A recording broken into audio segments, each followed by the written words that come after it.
Hello and welcome back to the channel, and today what we're going to be doing is listening to what my grandma would have described as a lovely bit of Viv. Today we're going to be checking out Antonio Vivaldi's Concerto No. 2 in F major, Autumn, famously the third movement from the Four Seasons suite, and we're looking at the third section of that, the Allegro, one of my favourites, and we're going to be using this one because it's a lot quicker than the other playback mock-ups that I've done on this channel, and it's a really good one to check out how the free MuseScore libraries that we're going to be using today sound in this type of setup.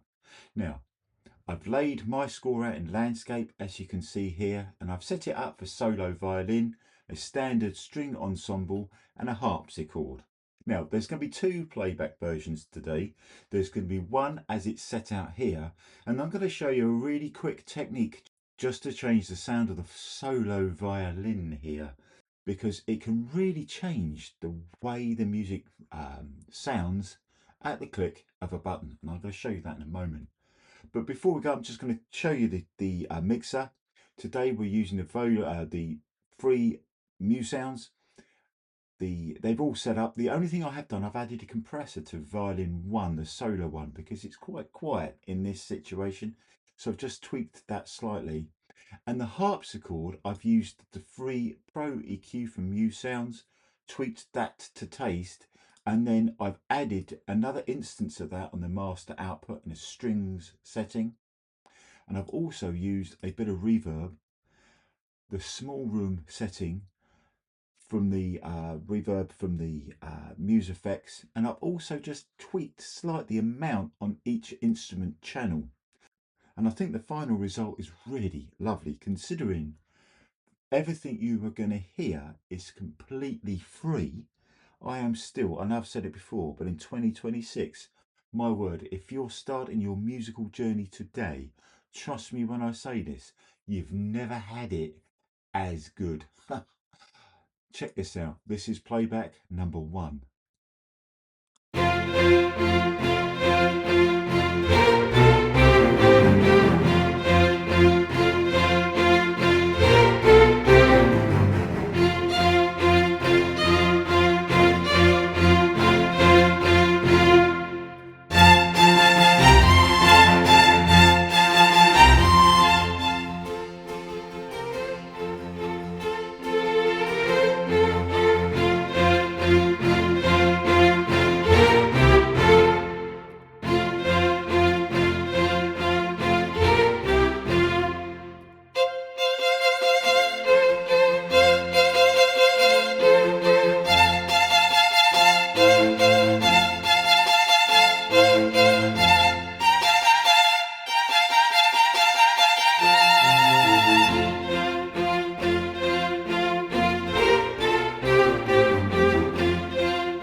Okay, that's the first playback. Everything you heard there was completely free. Now there's a load going on in this score. If I just rewind it to the beginning.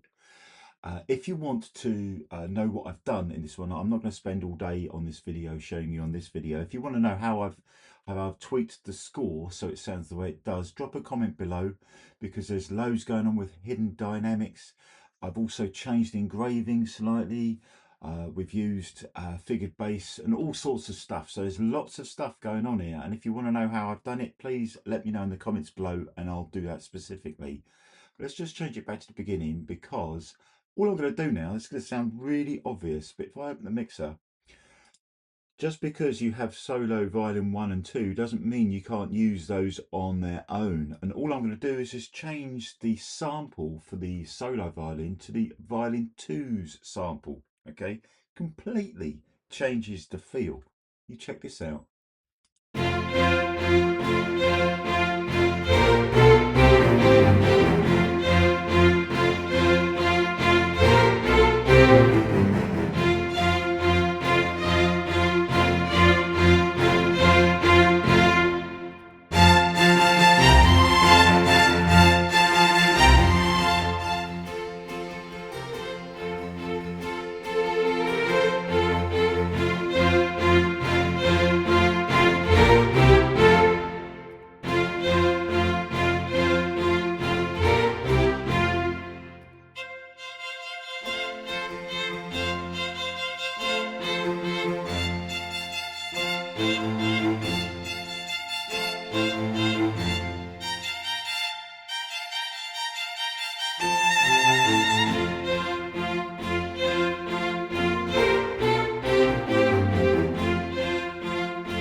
Well, there you go. That's the playback of the second version with the solo violin, the second violin 2 there. All I did was change it out in the instrument slot, and I think it's got a completely different feel. Now, I'd love to know what you guys think. Do let me know in the comments below. And I'll be back again soon for other videos using this score, where we'll be looking at Sibelius and Dorico and the differences in the engraving between all three softwares too. because MuseScore Studio is quickly becoming very, very capable indeed. And it's got some features in it that Sibelius is having trouble competing with. So if you'd like to know more about that one, please consider subscribing, hit the bell icon, all that usual stuff. And I will see you again soon for the next one.